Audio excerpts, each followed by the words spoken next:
Hello students, this is part 3 of the chapter India's External Relation, Political Science, class 12th. हमने previous 2 parts में ये पढ़ा था कि किस तरह इंडिया ने अपने आप को नॉन अलाइंड रखा। जो दो सुपर पावर थे उस टाइम के, यूएसएसआर और यूएसए, उनके साथ अपने आप को अलाइन नहीं किया और अपनी अलग से पॉलिसी निकाली, और अफ्रीका के साथ भी अपने अच्छे रिलेशन करके उन्होंने नाम को इस्टेब्लिश किया था। नाउ नेक्स्ट हम पढ़ रहे हैं peace and conflict with China. Independent India began its relationship with China on a friendly note, as India was one of the first country to recognize the communist government.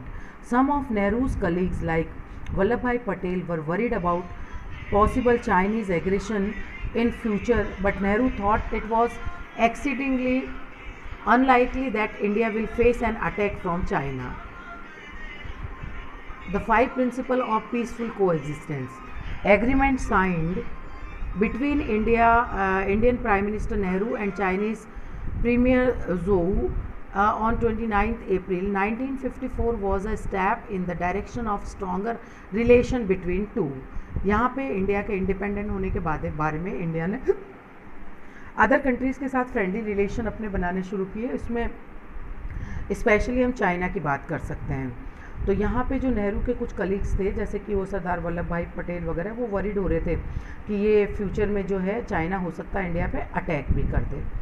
तो इस तरह हमने ये देखा कि इंडिया ने किस तरह अपने आसपास के कंट्री से अपने रिलेशन बनाने शुरू कर दिए।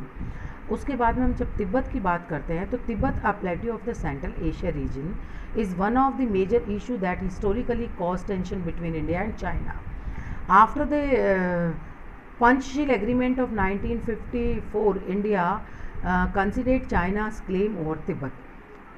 In 1959, the Tibetan spiritual leader Dalai Lama was given asylum by India, which worsened the relation between both countries. तो अब यहाँ पे हो रहा था, तिब्बत जो एक प्लेट्यू था सेंट्रल एशिया का, उसकी वजह से जो है मेजर जो है इशू, टेंशन्स क्रिएट हो रही थी चाइना और इंडिया के बीच में।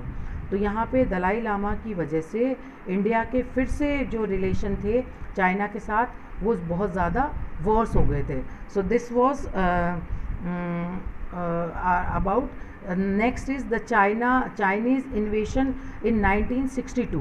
China annexed Tibet in 1950 and removed historical buffer between two countries. The issue of Dalai Lama added fuel to the fire. China claimed two areas with the Indian territory. Asaika Chain area is the Ladakh region of Jammu Kashmir and state of Arunachal Pradesh in northeastern frontier agency. China launched a swift of Maasai invasion in October 1962 on both the dispute area.